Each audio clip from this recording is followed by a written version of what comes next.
Sa 62 taon kong pamumuhay, hindi ko inakalang mararanasan ko ang isang gabing tulad nito. Pakiramdam ko isasabog ang puso ko, at may kuryenteng dumadaloy sa buong katawan ko. Chore, ayos ka lang. Sa halip na sumagot, niyakap ko ang kanyang lik. Ang mas nakakagulat pa, hindi natapos ang gabing iyon. Kahit mag-umaga na, kahit tumatama na ang sinak ng araw sa bintana, hindi siya tumigil. Mahirap paniwalaan na 65 taong gulang na siya. Toto pala ang nga sismis. Hindi. Higit pa pala sa sismis. Ang kwentong ito ay nagsimula isang buwan na ang nakalipas, sa isang araw na malakas ang buhos ng ulan.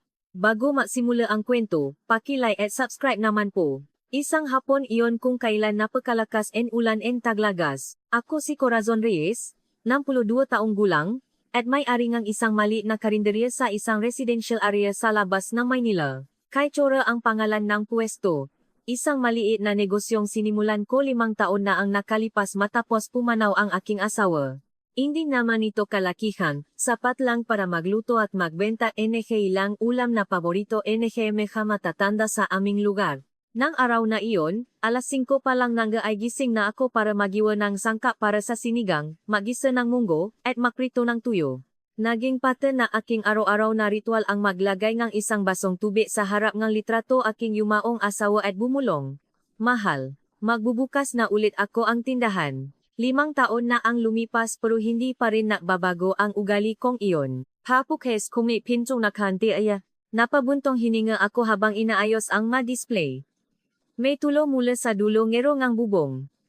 Noong 1 taon pa ito na simulang tumulo, pero hindi ko magawang ipaayos. Bukod sa gastos, hindi ko alam kung sino ang utusan ko. Kailangan ko na talagang ipayos to bulong ko sa sarili. Sakto namang bumukas ang pinto. Pumasok ang isang lalaking basa ng ulan. Nakasuot siya ang kulay abong jacket, may hawak na itim na payong, at may magutil pa ang ulan sa kanyang muha. Mukhang mas matanda siya sa akin ng mga 3 o 4 na taon, matangkat at malapat ang balikat. Seryoso ang kanyang isura pero hindi naman nakakatakot. Pabili po, sabi niya sa isang mababa at tipid na boses. Sige po, ano po ang sa inyo? Isang order ng adobo, ginisang bagong, at atsara. Diretso niyang sinabi ang order niya nang hindi man lang tumitingin sa mga nakahilarang ulam, na para bang matagal na niyang napagdesisyonan. Habang binabalot ko ang kanyang order, pasimple ko siyang sinulyapan. Malalaki ang kanyang nga kamay. Magkamay na sanay sa mabibigat na gawain. Bakas ang mga kalyo. May malabong peklat din sa ibabaw ang kanyang palat. Matapos magbayad, kinuha niya ang supot at biglang tumingala sa may bubong. May tulo pala kayo. Napatinggala rin ako. May mga pata ng tubig na bumabagsak. Nagsimula pa yan nung 1 taon. Kailangan nang ipaayos pero hindi ko maasikaso. Sandali niyang tinitigan ang bubong at naksalita. Gusto niyo? Ayusin ko? Nagulat ako. Naku, wag na po. Bakit naman kayo mag-abala? Customer ko kayo. Hindi siya sumagot. Bahagya lang tumango, at lumabas ng tindahan. Ang weird naman ng taong yun, naisip ko. Ang tipid magsalita, hindi makatingin ng diretso, tapos biglang maalok na ayusin ang bubong. Pero kinabukasan, pagbukas ko ang pinto ang karinderya, natigilan ako. Mayos na ang bubong. Ang bahaging may tulo ay malinis na natapan, at napinturahan pa ang bago. Kailan niya to ginawa? Tumingin ako sa dulo ang eskinita. Sa di kalayuan, isang lalaking nakaabong jacket at may dalang toolbox ang naglalakad papalayo. Hindi man lang lumingon. Siya yon. Hindi ko siya maintindihan. Unang beses ko pa lang siyang naging customer. Pero bakit siya napunta dito ang madaling araw para lang ayusin ang bubong ko? Simulan nun, araw-araw na siyang bumibili. Palagi sa parehong oras, bandang alas 3 ng hapon, bubuksan niya ang pinto at papasok. Maikli pa rin siyang magsalita. Adobo, ginisang bagong, atsara.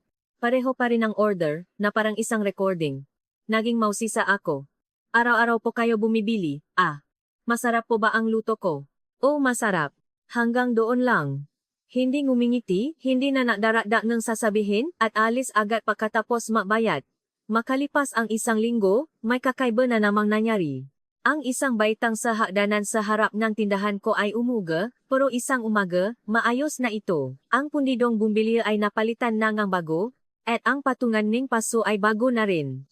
Lahat ay naayos ning madaling araw, nang hindi ko namamalayan. Sino kaya ang gumagawa nito? Wala akong mapatanungan. Kahit ang makapitbahay ay walang alam.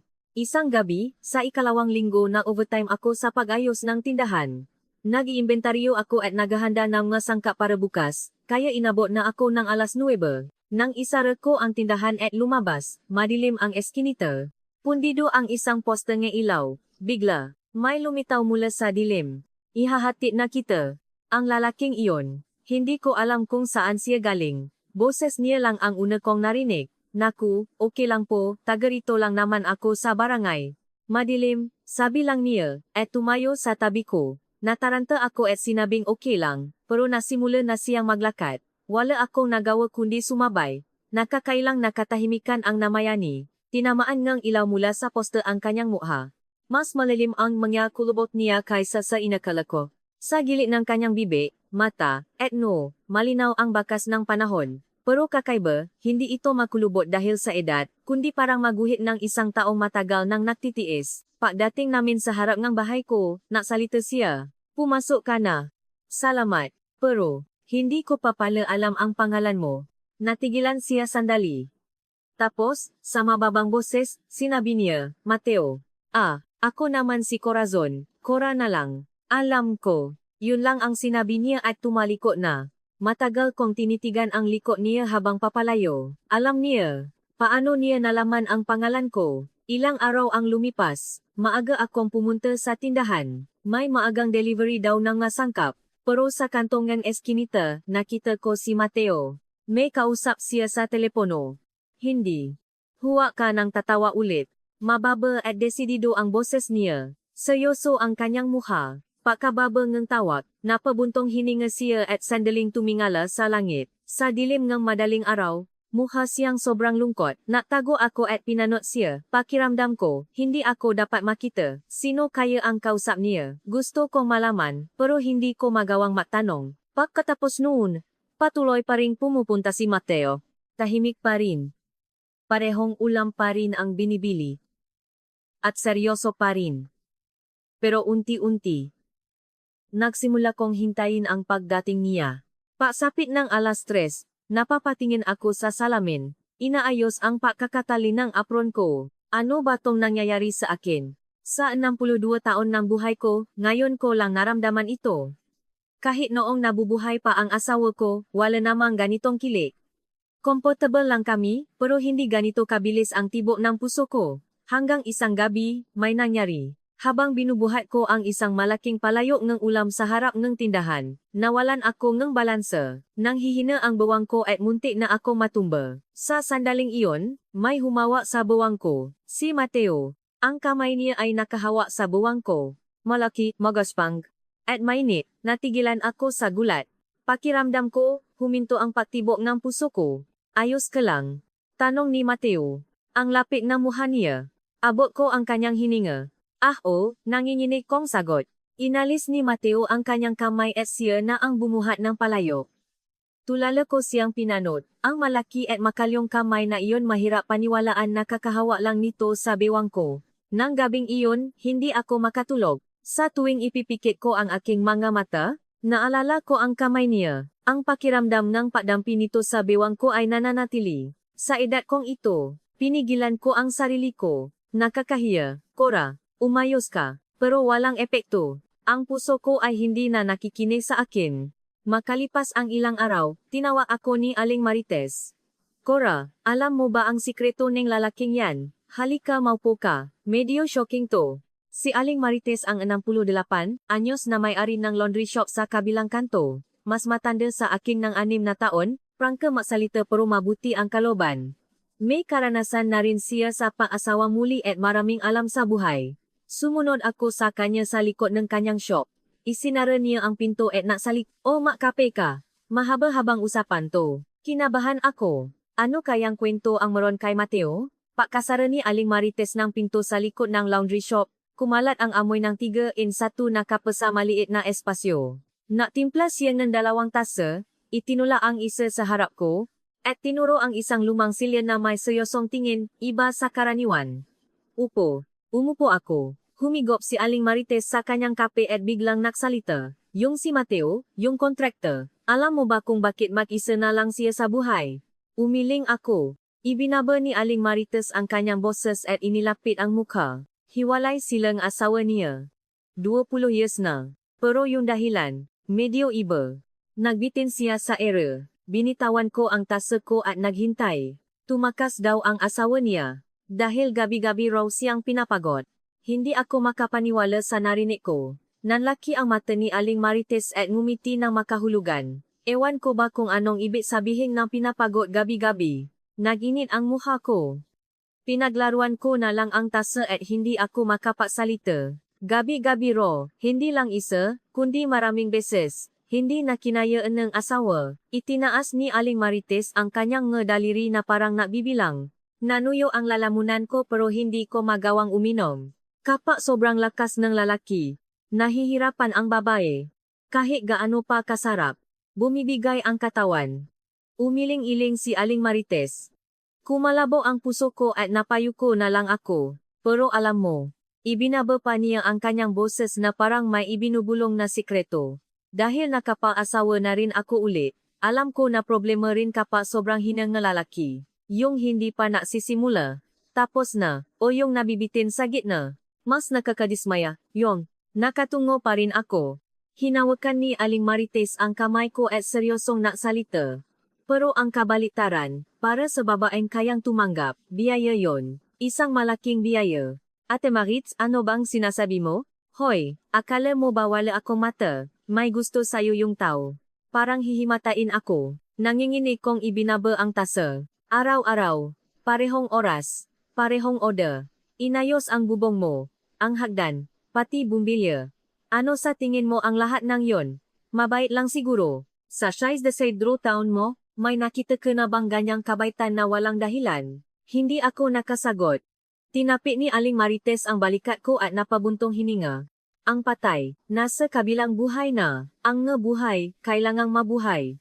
Pero maingat ka. Kapag narinig ni Isabel ang chismis, tiyak na magwawala yun. Sa sinabi niyang iyon, natauhan ako. Naalala ko ang anak kong si Isabel at biglang bumigat ang dibdib ko. Pabalik ko sa tindahan, tumuno ang telepono ko. Si Isabel, ma, pupunta ako diyan bukas. Makita tayo. Bakit biglaan? Bakit? Bawal bang dalawin ang nanay ko? May problema ba?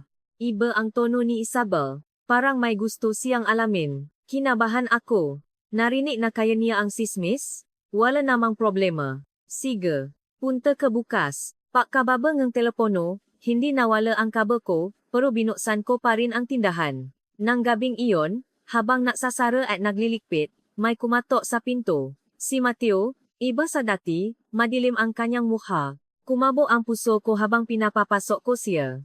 Narinig niyo na po ba ang sismis? Mahinang tanong ni Mateo.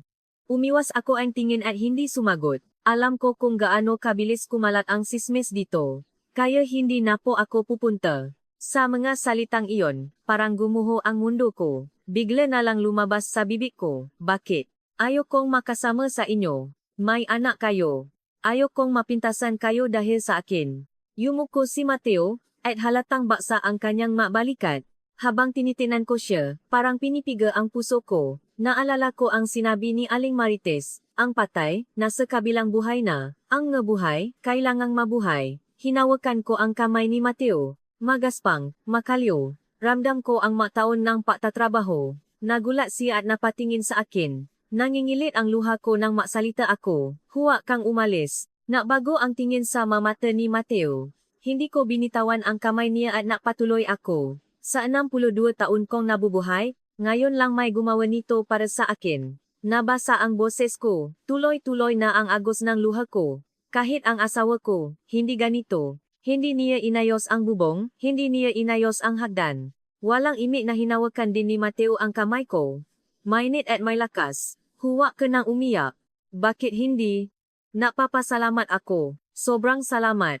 Hindi ko mapigil ang paiyak. Dahan-dahang lumapit si Mateo at niyakap ako. Sumupsop ang mukha ko sa malapat niyang dibdib. Rinig ko ang tibok ng puso niya, at naramdaman ko ang init ng kanyang katawan. Matagal akong umiyak sa bisik niya. Ang lahat ng tiniis ko sa loob ng 5 taon ay sabay-sabay na lumabas. Sige lang, iyak mo lang, sabi ni Mateo habang marahan niyang tinatapik ang likod ko. Ang haplos niya ay mainit at maingat. Matagal akong umiyak. Kahit tumigil na ako, hindi ako humiwalay sa yakap niya. Mateo, punta ka pa rin bukas. Sandaling natahimik si Mateo, tapos hinawakan niya ang balikat ko at hinarap ako. Sigurado ka? Oo, araw-araw, ipagluluto kita. Namula ang mata ni Mateo, tumango siya at sumagot, sige. Nang gabing iyon, matapos umalis ni Mateo, gumaan ang pakiramdam ko pero kinakabahan pa rin. Bukas darating si Isabel. Paano kung mag-abutan sila ni Mateo? Naghalo-halo ang isip ko at hindi ako nakatulog. Kinabukasan, dumating si Isabel. Gayang-gati, kumuha siyang ilang ulam para iuwi. Ma, wala namang problema, di ba? Tanong niya. Sinabi kong wala. 1 oras lang siyang nagtagal at umalis din. Nakahinga ako ng maluwag.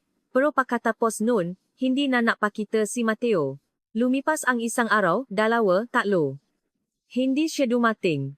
Araw-araw, pagsapit ng 3:00, napapatingin ako sa pinto, umaasang baka ngayon ay darating na siya. Sa bawat pagbukas ang pinto, kumakabog ang dibdib ko, pero ibang customer lang ang pumapasok. Walang anino ni Mateo. 1 linggo na ang lumipas. Habang nagayos ng display, naghahalo ng ulam, at nasisilbi sa customer, palagi akong nakatingin sa pinto. Baka ngayon na, baka ngayong araw, buong araw, iyon lang ang nasa isip ko. Hindi ako makapag-concentrate sa trabaho. Ano ba tong nangyayari sa akin? Tanong ko sa sarili, pero walang sagot. Sa 62 taon ng buhay ko, hindi pa ako nakapahintay ng ganito sa isang tao. Kahit noong makasintahan pa kami ng asawa ko, hindi ganito ang pakiramdam ko. Noon, comfortable lang, pero ngayon, parang pinipiga ang puso ko. Sa 10 araw, dumaan si Aling Marites sa tindahan. Hoy Cora, anong nangyari sa iyo? Ang payat mo. Inilapit ni Aling Marites ang isang upuan at tinitigan ang mukha ko, puno ng pag-alala. Kumakain ka pa ba? Para kang hinigop. Hindi ako nakasagot. Sa totoo lang, wala akong ganang kumain nitong nakaraang araw. Parang buhangin ang kinakain ko. Si Mateo, bakit hindi na napapakita? Natigilan ako. Ewan ko, baka busy. Bushi, umulan man o umaraw. Araw-araw nandito yon. Kung biglang nawala, may mali. May sinabi ka ba sa kanya? Wala. Bakit hindi na pumupunta?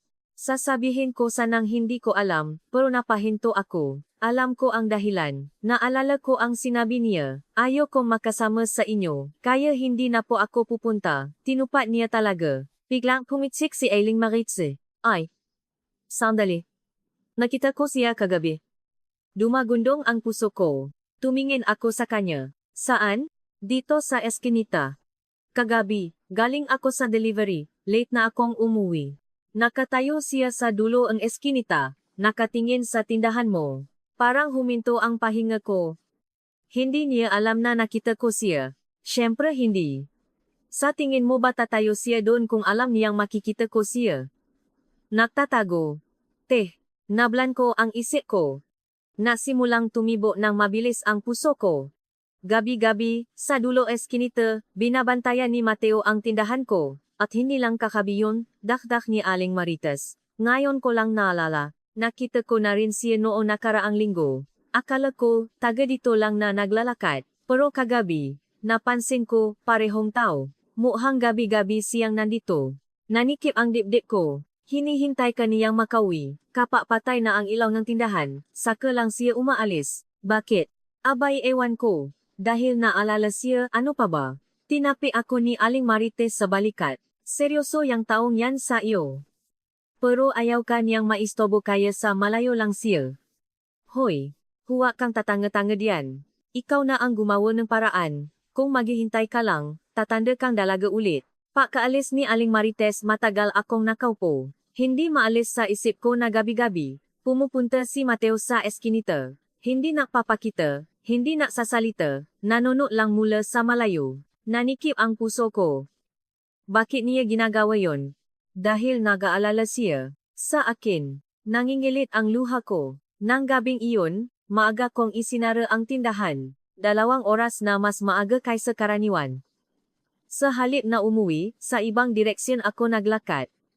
Papunta sa eskinita kung saan nandun ang maliit na opisina ni Mateo. Parang sasabo ang puso ko. Nangingini ang makamay ko at ang mga binti ko. Ano ba tong ginagawa ko? Sinubukan kong huminto, pero hindi sumusunod ang katawan ko. Kusa itong gumagalaw, blanko ang isip, basta lang naglalakad. Pagdating ko sa harap ng opisina niya, nakabukas ang ilaw. Ibig sabihin, nasa loob siya. Tumayo ako sa harap ng pinto, huminga ng malalim, paulit-ulit na ikinuyom at binuksan ang ngapalat ko. Umuwi na lang kaya ako, pero hindi ko may habang ang ngapa ako. Nandito na ako. Kailangan kong makita si Mateo. Kumato ako. Mas lalo kong narinig ang tibok ng puso ko. Pinapapawisan ang palat ko. May narinig akong mayabak sa loob, at bumukas ang pinto. Si Mateo. Natigilan siya nang makita ako. Nalaki ang nga mata niya, bahagyang bumukas ang bibig. Gulat na gulat. Cora, bakit ka nandito? Mateo, bakit hindi ka na pumupunta? Nauna kong tanong. Nangingini ang boses ko, pero pinili kong maging matatag. Umiwas siya ang tingin. Baka kasi may storbo kita. Sinong nagsabi? Maliit lang ang lugar natin. Mabilis kumalat ang sismis. Mapait siyang ngumiti. Unang beses kong makita ang ngiting iyon. Isang malungkot na ngiti. Ayokong makasama sa iyo, Cora. Ayokong iwasan ka ng ibang tao dahil sa akin. Hahabang sana siya pa atras. Umuwi ka na. Gabi na. Nakita ko ang likod niyang papalayo. Ang malapat niyang balikat ay tila lumiit. Para siyang isang taong may kasalanan, na hindi dapat naroon. Mateo, tawa ko. Gabi-gabi pumupunta ka sa harap ng tindahan ko, di ba? Nanigas ang likod ni Mateo. Nakita ko nangini ang balikat niya. Sa dulo na eskinita, nanonood ka. Bakit? Hindi siya luminghon, pero narinig ko ang boses niya. Mahina at nanginghina. Gusto ko lang masihurong nakakawi ka ng ligtas. Bakit? Dahil nag-aalala ako. Bakit ka nag-aalala? Sandaling katahimikan. Dahan-dahang lumingon si Mateo. Basa ang kanyang mata. Dahil gusto kita, Cora. Huminto ang puso ko, at biglang tumibok na parang sasabog. Gusto kita kaya naalala ako. Gusto kita kaya gusto kitang bantayan. Gusto kita kaya gusto kong lumapit. Pero, nabasa ang boses ni Mateo. Hindi ko magawa. Dahil may problema sa akin. Hindi ko namalayang humakbang ako palapit. Umatras naman siya. Cora, hindi pwede. Iniwan ako ng asawa ko. 20 taon ako maisa. Naisip ko, ang isang tulad ko ay hindi dapat lumalapit sa babae. Dahil masasaktan ko lang siya. Dahil aalis din siya. Nangingini ang boses niya. At may namumuang luha sa kanyang nga mata. Pero mula nang makilala kita. Cora. Nagulo ang lahat. Gusto kong lumapit. Gusto kong hawakan ang kamay mo. Gusto kitang makita araw-araw. Pero natatakot ako. Natatakot akong baka iwan mo rin ako. Dahil kakaiba ako. Tinitigan ko si Mateo. Isang lalaking sa loob 20 taon ay inisip na may problema siya. Isang lalaking tiniis ang paisa dahil naniniwalang mananakit lang siya ang babae. At ngayon, nangingini siya sa harap ko. Kusang gumalaw ang makamay ko at hinawakan ang makabilang pisngi niya. Natigilan siya sa gulat, nanlaki ang mga mata. Mateo, Cora, hindi ako natatakot diyan. Nag-iba ang tingin sa mga mata niya. At nangingini din ang boses ko, pero kailangan kong sabihin. Gusto rin kita, Mateo. Parang huminto ang oras. Natahimik ang mundo. Tinitigan ako ni Mateo na parang hindi makapaniwala. Cora, pakinggan mo muna ang sasabihin ko. Pagkatapos mong marinig, saka ka magdesisyon. May kwento ako na 20 taon kong hindi sinabi kaninuman. Pero sayo, ayaw kong maglihim. Tumango ako. Hindi pwedeng dito. Pwede bang sa bahay ko na lang? Naalinlangan ako, pero tumango rin. Pinatay ni Mateo ang ilaw sa opisina at nilok ang pinto. Hinawakan niya ang kamay ko habang naglalakad kami sa eskinita. 10 minuto lang huminto kami sa harap ng isang maliit na bahay. Ito ang bahay ko. Binuksan niya ang pinto at pumasok kami. Isang maliit na sala na may isang sofa, isang lumang TV, at sa isang pada. Nakahanay ang kanyang nga gamit sa pagkakarpintero. Bahay ang isang taong 20 taon nang namumuhay mag-isa. Inabutan ako ni Mateo ng isang basong tubig at umupo siya sa sofa. Umupo rin ako sa tapat niya. Dahan-dahan siyang naksalita. 15 taon na kaming kasal nyun. Ako, 45. At ang asawa ko, 42. Nakatitik siya sa malayo, at ang boses niya ay bumaba, na parang bumalik sa isang araw, 20 taon na ang nakalipas. Pinigilan ko ang aking hininga at nakinig. Mahal ko ang asawa ko, Totu. Kaya gabi-gabi, gusto ko siya. Gusto kong makalapit, gusto ko siyang yakapin. Sandaling katahimikan. Nakita kong humipit ang pakuyong nga kamay ni Mateo sa kanyang tuhod, lumitaw ang nga ugat. Pero iba yata siya. Noong una, sabi niya pagod lang daw siya. Mahirap daw ang trabaho. Gusto niya munang magpahinga. Sabi ko, sige. Makakapahintay naman ako. Mapait siyang ngumiti at napatuloy. Pero yung pagod ako ay naging 1 linggo, 1 buwan, 3 buwan. Sinubukan kong intindihin, baka nahihirapan nga siya. Kailangan ko siyang mas alagaan. Ganon ang inisip ko, kaya nagtiis ako. Tumingin siya sa akin, at nakita kong naalangan ang kanyang mamata. Hanggang isang gabi, ako na ang unang lumapit.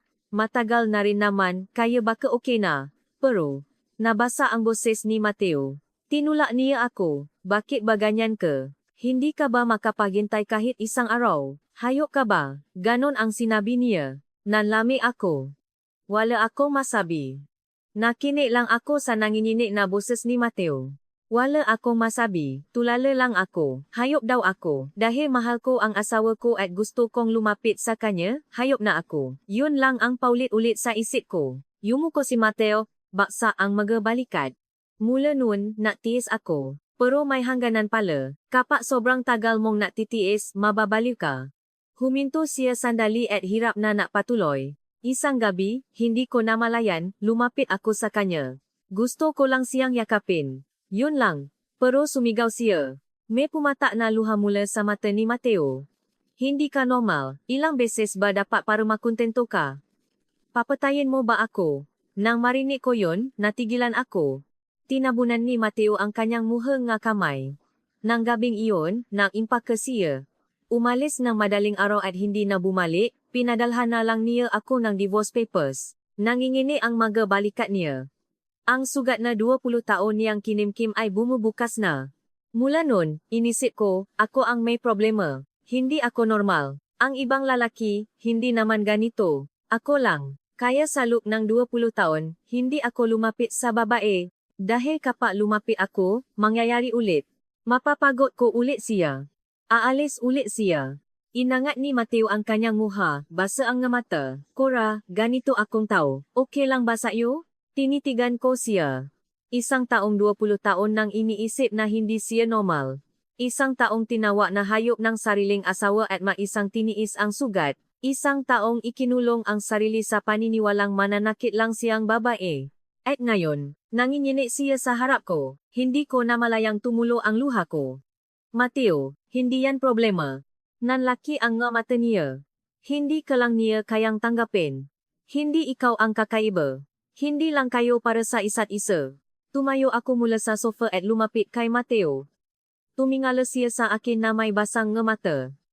Hinawakan ko ang pisngi niya at pinunasan ng daliri ang nga bakas ng luha. Hindi ako tatakbo. Parang huminto ang pahinga ni Mateo. Nangingini ang nga labi niya. Mateo, tumayo ka. Dahan-dahan siyang tumayo. Mas matangkat siya sa akin ng malaki. Kailangan ko siyang tingalain. 20 taon kang naktiis maisa, di ba? Tama na yan.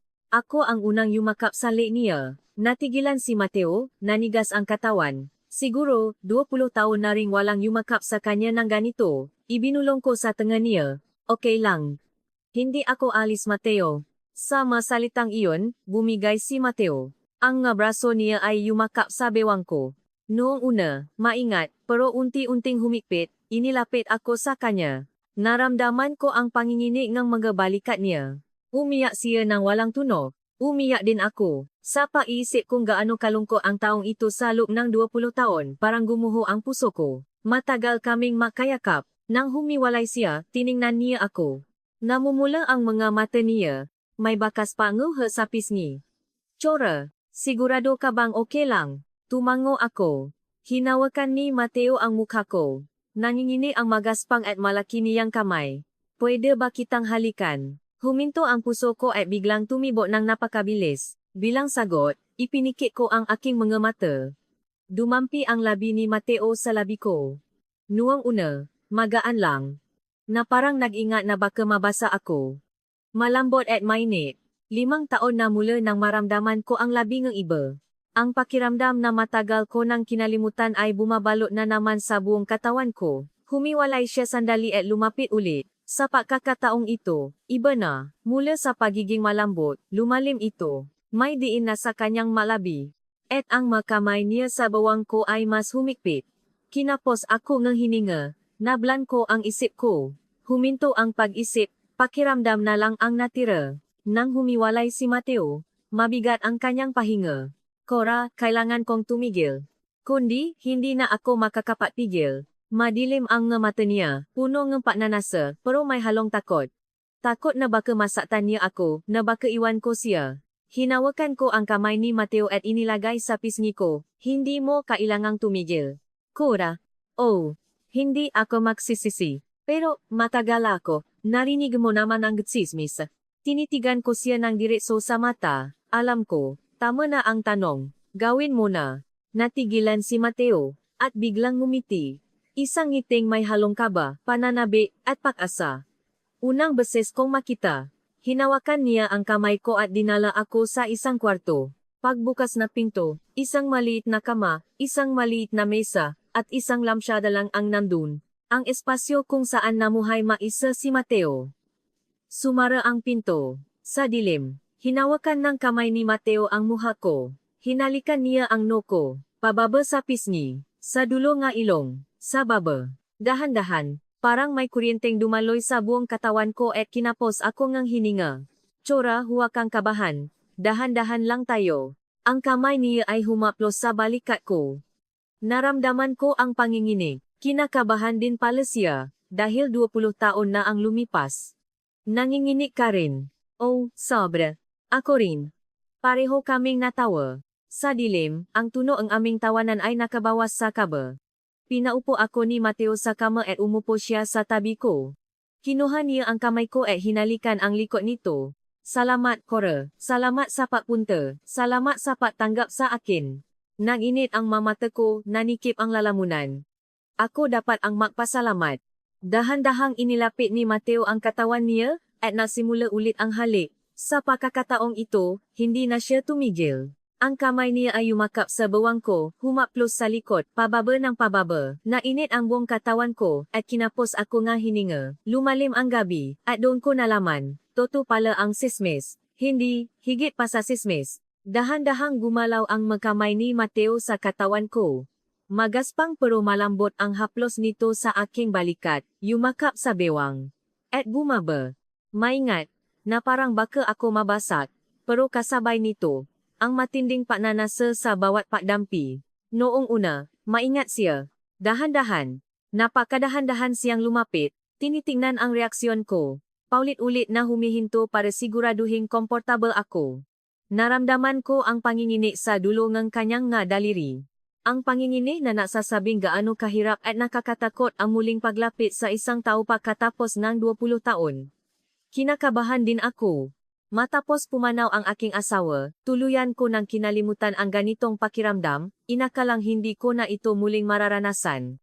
Pero ngayon, sa edad na 62, sa bisig ng isang halos estrangherong lalaki, nagiinit ang buong katawan ko. Tinitigan ako ni Mateo. Sa dilim, nakita ko ang kanyang nga mata isang halong paalala at pagnanasa. Sabihin mo lang kung nahihirapan ka. Umiling ako. Bilang sagot, bumigat ang pahinga ni Mateo. Pagkatapos nun, nabago ang lahat. Nawala ang paingat, at lumalim ang lahat. Nakaroon ng diin sa kanyang makamay. Bumilis ang kanyang magalaw, at bumigat ang kanyang pahinga. Ipinikit ko ang aking mga mata at ipinaubaya ang sarili sa pakiramdam. Parang may kuryenteng dumadaloy sa buong katawan ko. Sa mahigit 30 taon naming pagsasama ng yumaong asawa ko ni minsan ay hindi ko ito naramdaman. Siya kasi, laging mabilis matapos. 5 minuto, tapos na. Akala ko, ganon talaga. Na normal lang sa mga lalaki, lalo na kapag tumatanda na. Pero iba si Mateo, walang katapusan. Nawala ang konsepto ko nga oras. Hindi ko alam kung 1 oras na ba o 2 oras na ang lumipas. Hindi tumitigil si Mateo, at walang bahid ng pagod. Pinakpapawisan siya, pero pantay pa rin ang kanyang pahinga, at ang tingin niya ay mas lalong tumatalim. 65 anyos ba talaga siya? Mahirap paniwalaan. Sa edad niyang ito, ganito kalakas. Naalala ko ang sinabi ni Aling Marites. 3 o 4 na beses daw sa isang gabi, basic lang. At kapag nagsimula, hindi na natatapos.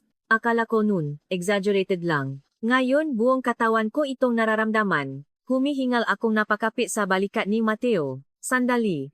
Sandali lang. Huminto si Mateo at tiningnan ako ng may pag-alala. Nahihirapan ka ba? Itigil na natin? Hindi. Hinga lang. Hinawi ni Mateo ang buhok ko at naghintay. Habang nagahabol ngang hininga, tiningnan ko ang mukha niya. Basa ng pawis, pero walang bakas ng pagod. Pang-ilan na ba to? Natihilang si Mateo. Pangatlo. Pangatlo pa lang, at hindi pa tapos. Hindi ako makapaniwala. Nanlaki ang mata ko sa gulat. Biglang lumungkot ang mukha ni Mateo. Kakaiba talaga ako, no? Agad kong hinawakan ang mukha niya. Hindi ito kakaiba, nakakamangha. Sa magandang paraan. Naiba ang tingin sa mga mata ni Mateo na parang tinitiyak kung dapat ba siyang maniwala. Mga mata ng isang taong 20 taon nang iniisip na hindi siya normal. Inaplos ko ang pisngi niya at sinabi, Mateo, hindi ito problema. Isa itong regalo. Walang imik na niyakap ako ni Mateo. Naramdaman ko ang pangingini ng mabalikat niya. Ibinulong niya sa tenga ko. Salamat. Niyakap ko rin siya. Ako dapat ang magpasalamat. Sandali kaming makayakap. Nang humiwalay siya, nagtanong siya, pwede pa? Bilang sagot, hinila ko ang kanyang leg. Nagsimula ulit. Sa pagkakataong ito, mas malalim, mas malakas, at mas matagal. Bumigat ang pahinga ni Mateo, at sumunod din ang sa akin. Nainit ang buong katawan ko, nablanko ang isip. Nawala ang paisip, pakiramdam na lang ang natira. Mula sa bintana, malabo ang sinak ng buwan. Bahagya kong nakikita ang mukha ni Mateo. Basa ang pawis, pero malinaw pa rin ang kanyang mata. Sa tingin niya sa akin, may halong pananasa at pananabi. Lalong lumalim ang gabi. Nang matapos ang ika-4 na beses, pagod na ako. Walang lakas ang buong katawan ko. Hirap akong igalaw kahit isang daliri. Pero si Mateo, parang wala lang. Chora, ayos ka lang. Pero, grabe ka. Nahihiya siyang ngumiti at hinawi ang buhok ko. Ganito na talaga ako, mula pa noong bata. Sumandal ako sa dibdib niya at nagtanong, gaano kadalas? Mga 5 o 6 na beses sa isang araw. Yun ang dahilan kung bakit umalis ang asawa ko. 5 o 6 na beses, sa isang araw. Mahirap paniwalaan na posible yun. Ang dati kong asawa, minsan sa isang linggo, hirap na. Akala ko, yun ang normal. Ibang klase si Mateo. Ganyan ka pa rin ngayon. Nabawasan na dahil sa edad, pero 3 o 4 na beses, kaya pa. Napangiti ako. Natataka siyang natanong, bakit ka natatawa? Wala lang. Ang dati kong asawa kasi, 5 minuto lang, tapos na. Akala ko, ganon talaga. Natigilan si Mateo at maingat na natanong, masyado ba ako matagal? Bumangon ako at hinarap siya. Mateo, hindi ito nakakapagod. Masarap. Nanlaki ang mata ni Mateo, hindi makapaniwala. Talaga. Oh, Toto. Sasabihin ko sa iyo ang Toto. Hinawakan ko ang pisngi niya. Ngayon lang ako nakaramdam ng ganito kasarap sa buong buhay ko. Walang imik na niyakap ako ni Mateo.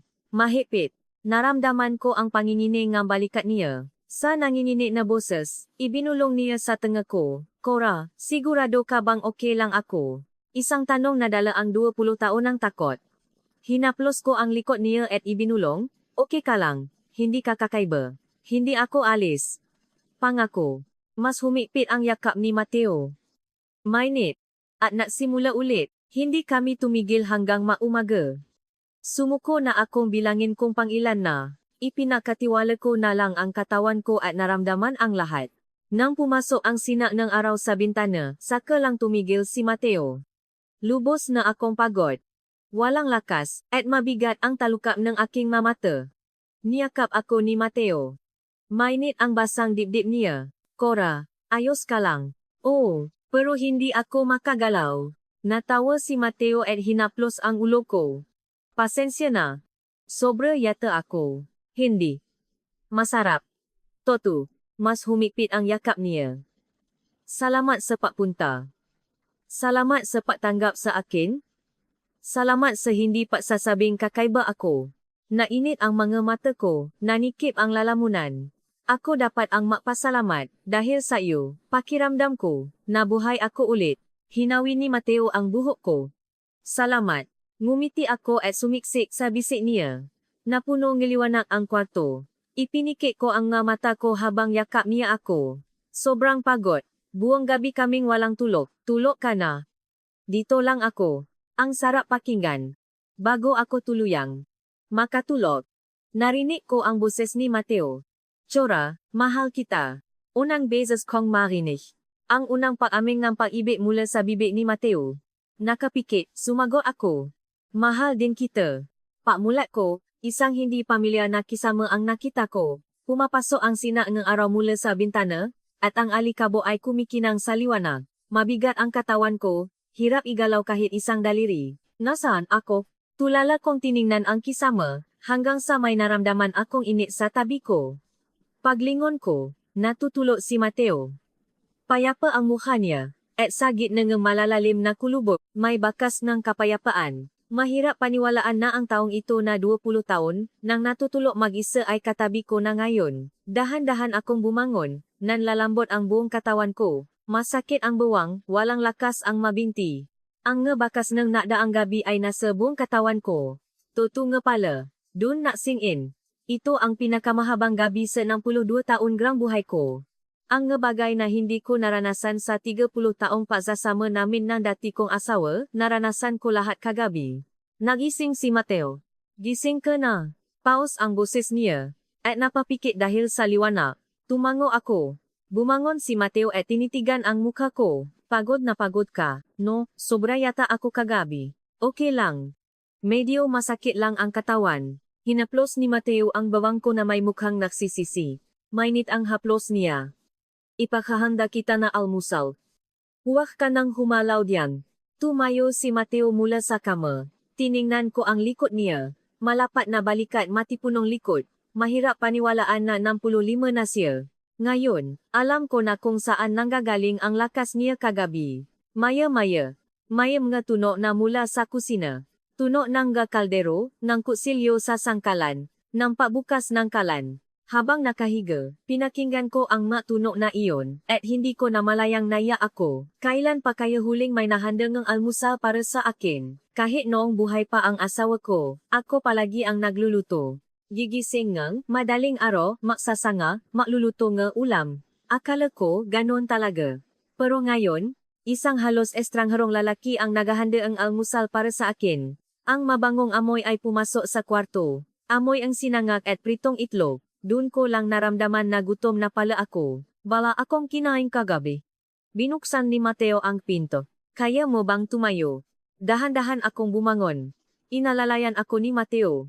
Nangingini ang mga binti ko, hirap akong maglakad. Okay ka lang? Oh. Wala lang lakas ang nga binti ko. Napangiti si Mateo.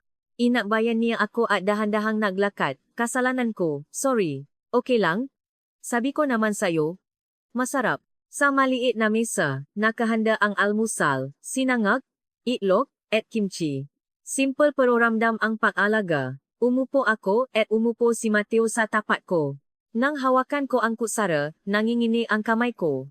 Bakit? Tanong ni Mateo. Umiling ako. Wala lang. Matagal na kasing walang nahanda ning pagkain para sa akin. Tinitigan ako ni Mateo. Lumambot ang tingin niya. Simula ngayon, araw-araw kitang ipagahanda. Sa sinabi niyang iyon, nangingilit ang luha ko. Yumuko ako at sumubo. Masarap, napakasarap, masarap. Oh, buti naman. Hindi ako masyadong marunong magluto. Magaling ka na para diyan. Ngumiti si Mateo, at ngumiti rin ako. Tahimik kaming kumain. Pero hindi awkward. Comfortable, para kaming matagal nang makakilala, na araw-araw nang sabay kumakain. Nang matapos kaming kumain, nagsalita si Mateo. Cora. Kagabi, naging sigurado na ako. Gusto mo bang tumira kasama ko? Natigilan ako. Masyadong biglaan. Anong ibig mong sabihin? Kung anong narinig mo. Gusto kong makasama ka. Seryoso siyang nakatingin sa akin, walang bahid ng pagbibiro. Kagabi, naintindihan ko. Hindi ko na kayang mag-isa, lalo na ngayong wala ka. Kumabo ang dibdib ko. Nagulo ang isip. Masaya ako, pero natatakot. Naalala ko ang anak ko, ang sasabihin ng nga tao. Ang salitang sa edad kong ito, ay umalingaw-ngaw sa isip ko. Mateo. Kasi, hindi ko matuloy. Hinawakan ni Mateo ang kamay ko. Mainit, dahan-dahan lang. Hindi mo kailangang sumagot ngayon. Sinasabi ko lang ang nararamdaman ko. Tumango ako.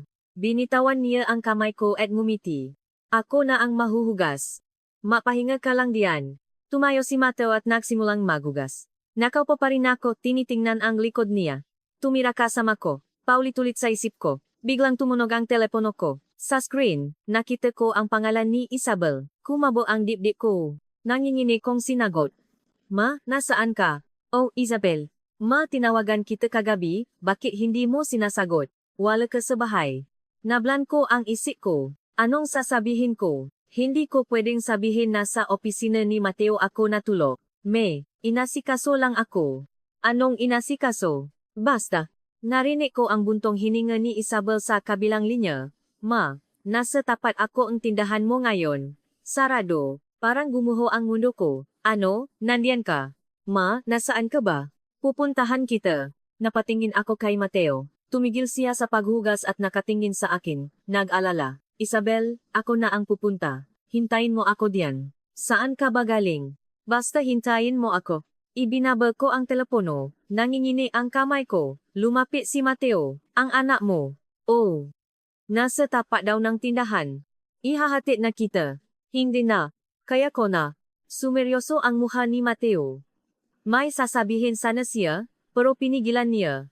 Namamadali akong nabihis at pumunta sa pinto. Cora, huwag sana kayong mag-away ng anak mo dahil sa akin. Nasaktan ako. Lumapit ako kay Mateo at hinawakan ang mukha niya. Ako nang bahala. Hintayin mo ako. Hinalikan ko siya sa noo at lumabas. Paglabas ko malami ang hangin.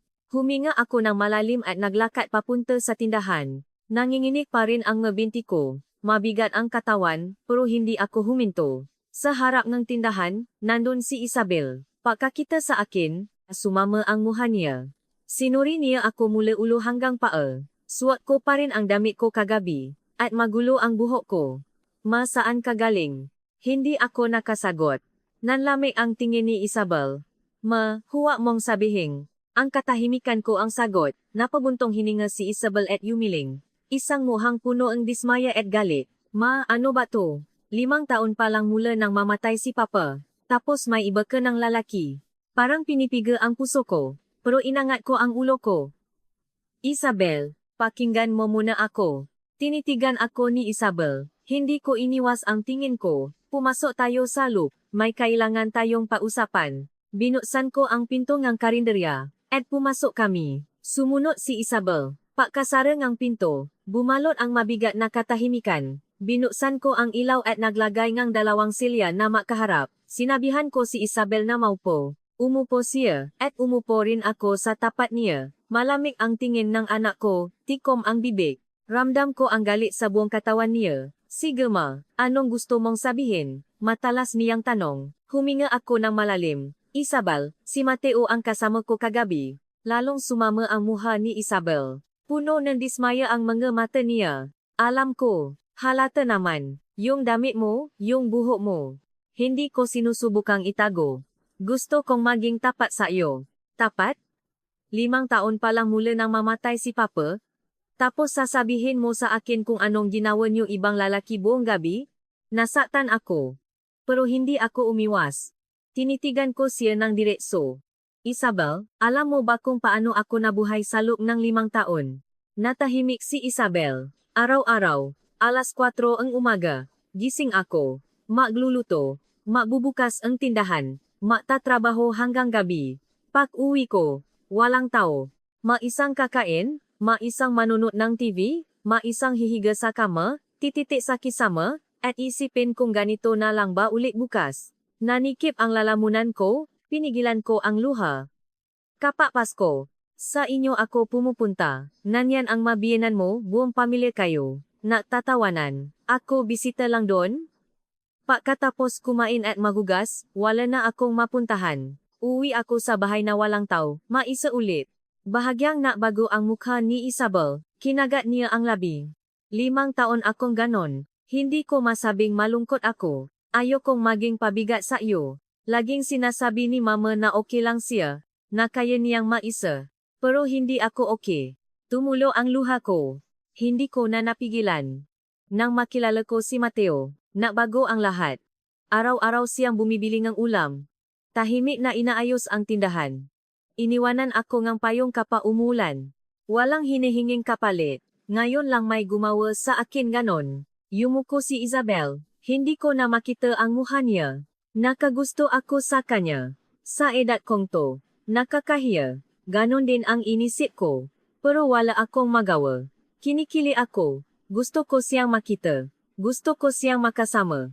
Huminga ako ng malalim. Kagabi, ikinuwento niya sa akin ang buhay niya. Kung bakit sila nahiwalay ang asawa niya 20 taon na ang nakalipas. Kung bakit siya namuhay maisa. Sabi niya, may problema daw sa kanya. Nananakit lang siya ng babay. Kaya 20 taon siyang walang naging karelasyon. Inangat ni Isabel ang ulo niya. Iba na ang tingin sa mga mata niya. Umiyak siya. Ang isang taong 20 taon nang naisa, umiyak sa harap ko. Natanong siya kung kakaiba ba siya, kung aalis din ba ako. Tinanggap ko siya. Sinabi kong okay lang, hindi ka kakaiba, hindi ako alis. Tinitigan ko ang anak ko. Isabel, tao rin ako. Malungkot ako. Gusto kong may masandalan. Gusto kong may kahawak kamay, may kayakap, may nasasabi ng magagandang salita. Kasalanan ba yun? Nangingini ang labi ni Isabel. Tumulo ang luha sa pisngi niya. Hindi ko sinasabing hindi ko minahal ang papa mo. 30 taon kaming makasama. Mahal na mahal ko siya. At sobra akong umiyak nung nawala siya. Pero wala na siya. Ako, nandito pa. Ang nga buhay kailangang mabuhay. Naalala ko ang sinabi ni Aling Marites. Ang patay, nasa kabilang buhay na. Ang nga buhay kailangang mabuhay. At ngayon, sa bibig ko na ito nanggagaling. Bawal ba akong maging masaya? Bawal ba akong magmahal sa edad na to? Kailangan ko pa ba ang permiso mo para maging masaya? Yumuko si Isabel. Nangingini ang mabalikat. Umiyak siya. Matagal na katahimikan. Naghintay ako. Anuman ang sabihin niya, handa akong tanggapin. Kahit tutulan niya, magalit, o putulin ang ugnayan namin. Pero ayoko nang magtago at magsinungaling. Inangat ni Isabel ang ulo niya. Namumula ang mga mata niya, may bakas ng luha, at nangingini ang labi. Ma, anak, ngayon na lang ulit kita nakitang ngumiti ng toto. Natigilan ako, noong huli akong pumunta dito, nakita kita sa tindahan. Iba ang itsura mo.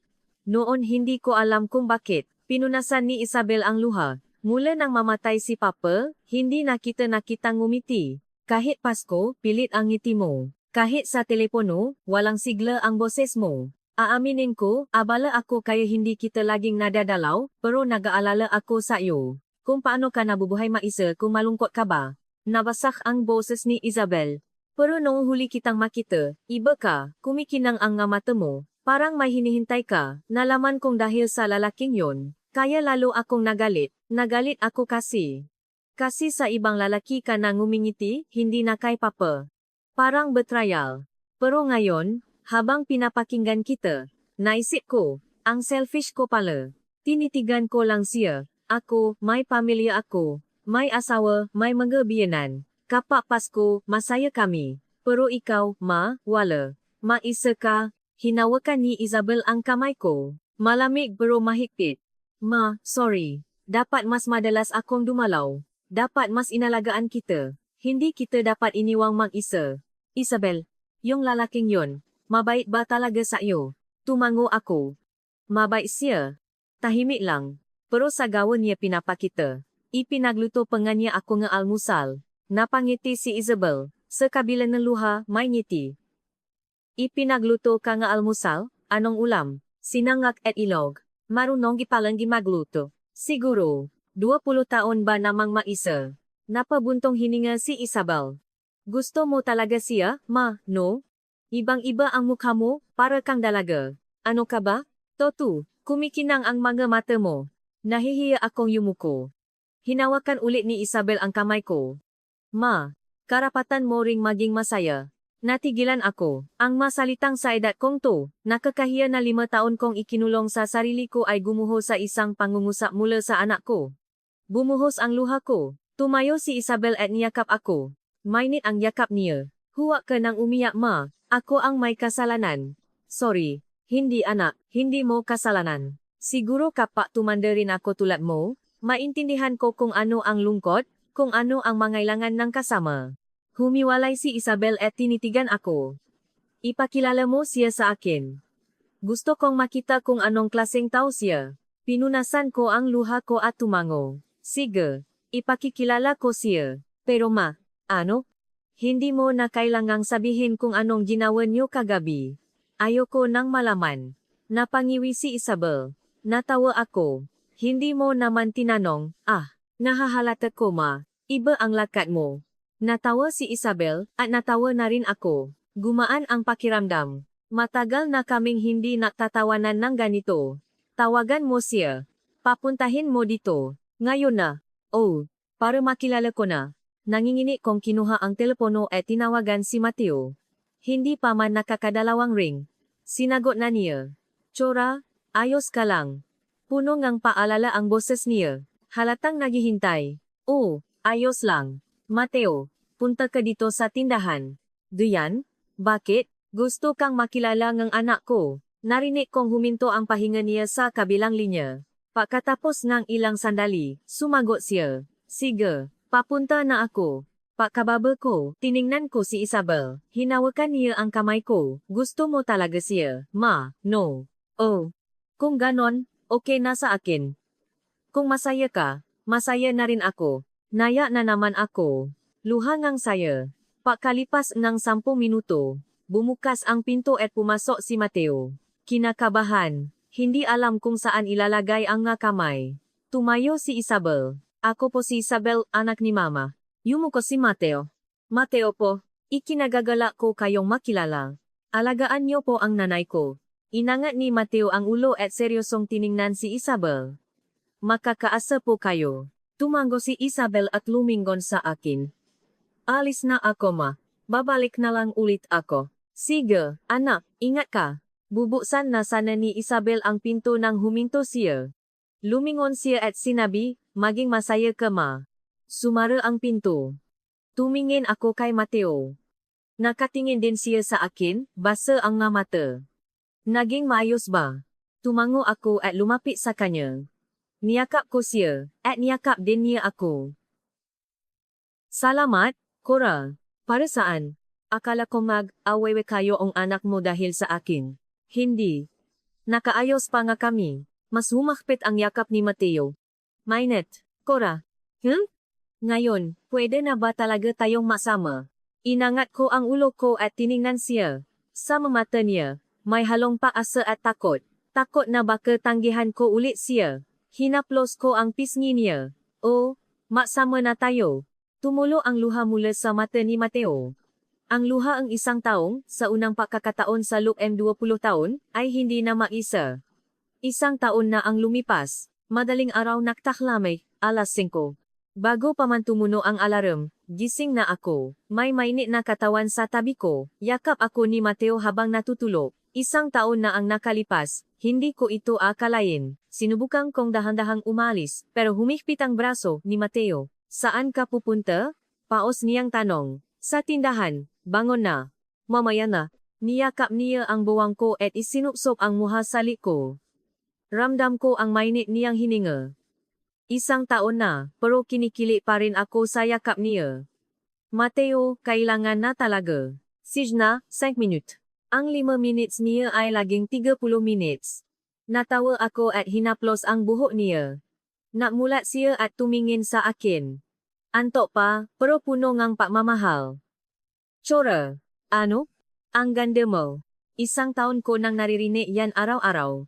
Pero namumula pa rin ako. Lalagi mo na lang sinasabihan. Kasi araw-araw kang maganda. Hinalikan niya ang nuko, pababa sa pisngi, sa ilong at sa labi. Ang aming ritual tuwing umaga. Hindi nakakasawa.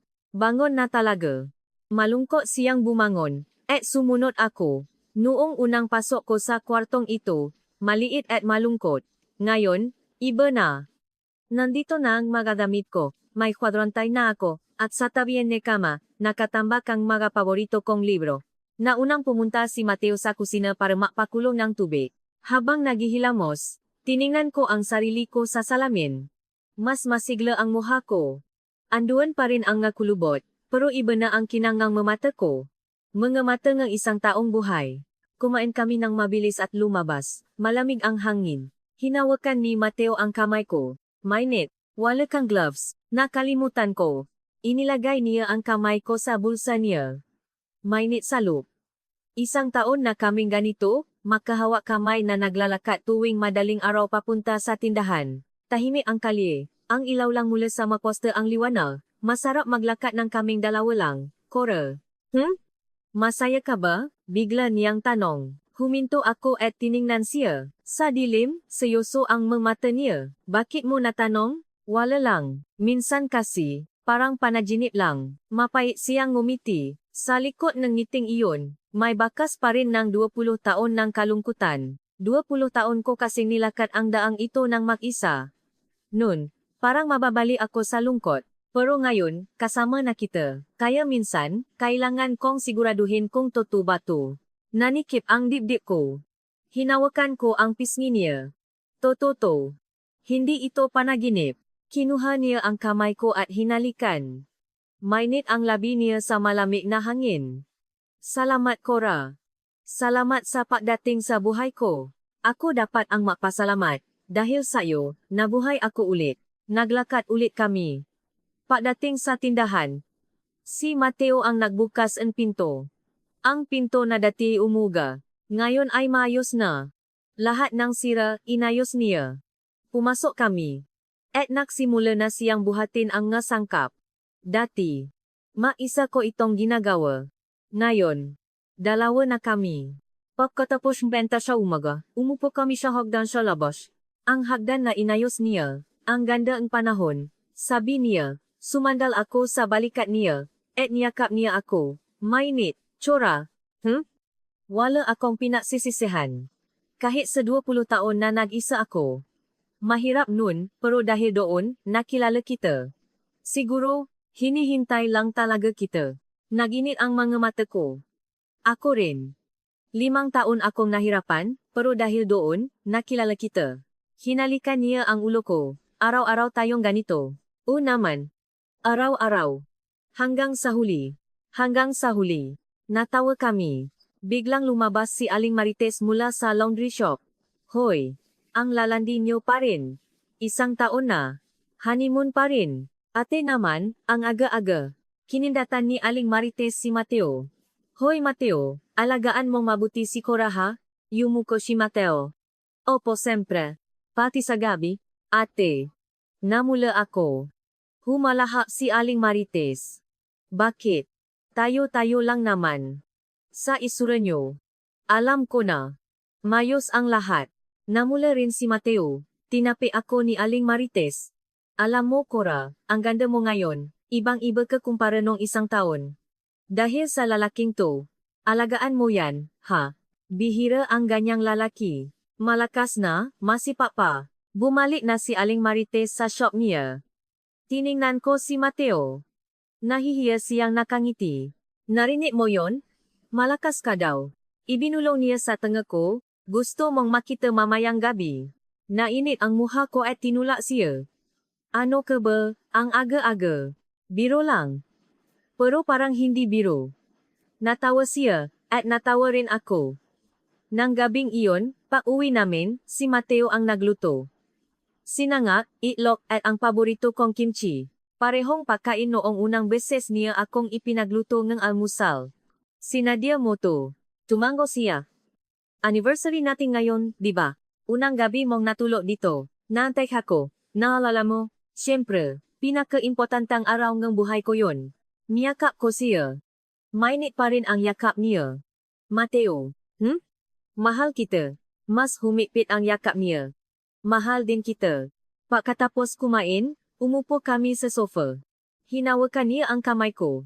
Sumandal ako sa balikat niya. Cora, Sana lagi tayong ganito. O naman, araw-araw tayong sabay gigising, kakain, pupunta sa tindahan, at uwi, ganon tayo, hanggang sa huli. Hinalikan niya ang kamay ko, ipinikit ko ang mata ko. Hindi dahil huli nang dumating ang paibig, ay mababaw na ito. Bakos, mas malalim pa dahil sa habang ng paghihintay. Isang taong 20 taon na nagtiis at isang taong 5 taon na nag-isa ay natakpo na, at ngayon ay sabay nang naglalakad, makahawak kamay tuwing umaga. Ang bagay na inakala ni Mateo na problema niya, para sa akin ay isang regalo. At gusto ko ring maging regalo para sa kanya. Kung may nakikinig man sa kwentong ito na iniisip, sa edad kong ito. Ganonin po ako nun. Nakakahiya, hindi karapat-dapat, iyan ang inisip ko. Pero nalaman ko na walang huling edad para sa paibig, at karapatan nating lahat na maging masaya. Kung nagustuhan ninyo ang kwentong ito, panurin din ang iba pa naming video. Libre lang po ang pag-like, subscribe, at pag-set ng alarm. At kung mayroon kayong ganitong tao sa tabi ninyo, ano kaya ang pakiramdam? Ay comment po sa ibaba. Ang isang salita mula sa inyo ay maaring maging malaking inspirasyon sa iba.